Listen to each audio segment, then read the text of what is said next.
பாக் சலசந்தியை சேர்ந்த மீனவர்கள் தொடர்ந்து இலங்கை கடற்படையினால் கைது செய்யப்படுவதும் அவர்களை துன்பப்படுத்துவதுமாக இருக்கின்றது. அதை மாண்புமிகு தமிழகத்தின் முதலமைச்சர் மரியாதைக்குரிய அண்ணன் தளபதி அவர்கள் உடனடியாக ஒன்றிய அரசினுடைய பிரதமருக்கும் அதுபோல வெளியுறவுத்துறையினுடைய அமைச்சர் அவர்களுக்கும் கவனத்துக்கு கொண்டு சென்று அந்த மீனவர்களை விடுவிக்க வேண்டும், அந்த படகையும் விடுவிக்க வேண்டும் என்ற வகையிலே பல்வேறு வகையிலே வலியுறுத்தி வருகின்ற நிகழ்வுகள் நடைபெறுகின்றது.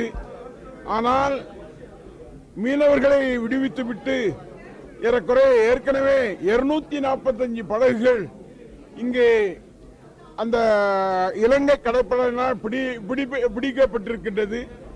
அந்த படகுகளுடைய அந்த மீனவர்கள் எல்லாம் அந்த படகுகளை இழந்து வாழ்வாதாரம் பாதிக்கக்கூடிய சூழ்நிலையில் இன்றைக்கு தவிக்கக்கூடிய நிலையில் இருக்கின்றது.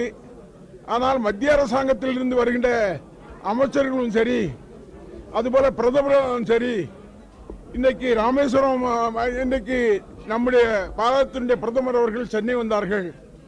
கேலோ இந்தியா திட்டத்தை விளையாட்டை தொடங்கி வைத்தார்கள். அதுபோல ஸ்ரீரங்கம் வந்தார்கள். ஸ்ரீரங்கத்திலே அந்த ஸ்ரீரங்கநாதரை சாமி தரிசனம் செய்தார்கள். அதுபோல ராமேஸ்வரம் வந்தார்கள்.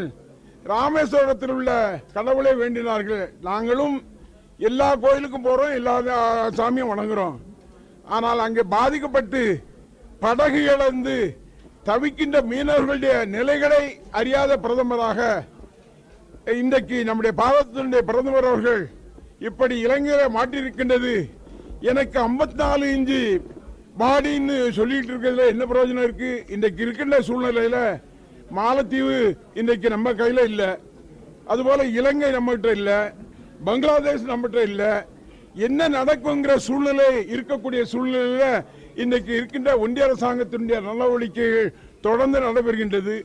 அந்த வகையிலே நாங்கள் பாரதத்தினுடைய பிரதமர்களுக்கு வேண்டுகோளாக வைப்பது என்னவென்று சொன்னால், பிடித்து வைத்திருக்கின்ற படகுகளெல்லாம் மீட்டு தருகின்ற பணிகளை பாரதத்தினுடைய பிரதமர் அவர்கள் அதை செய்ய வேண்டும், அந்த மீனவர்களுடைய வாழ்வாதாரத்தை காக்க வேண்டும் என்ற தொடர்ந்து கோரிக்கை வைத்து வருகின்றோம். ஆனால் அங்கே வருகின்ற அந்த இயக்கத்தினுடைய பாரதிய ஜனதா கட்சியைச் சேர்ந்தவர்கள் வருகின்ற போது நாங்கள் படகையும் மீட்கின்றோம், கச்சைத்தையும் உங்களுக்கு மீட்டு தருகின்றோம் என்று மீனவர்களை ஏமாற்றுகின்ற வேலைகளை செய்கின்றார்களே தவிர மீனவர்களுக்கு எந்த பயனும் செய்வதில்லை.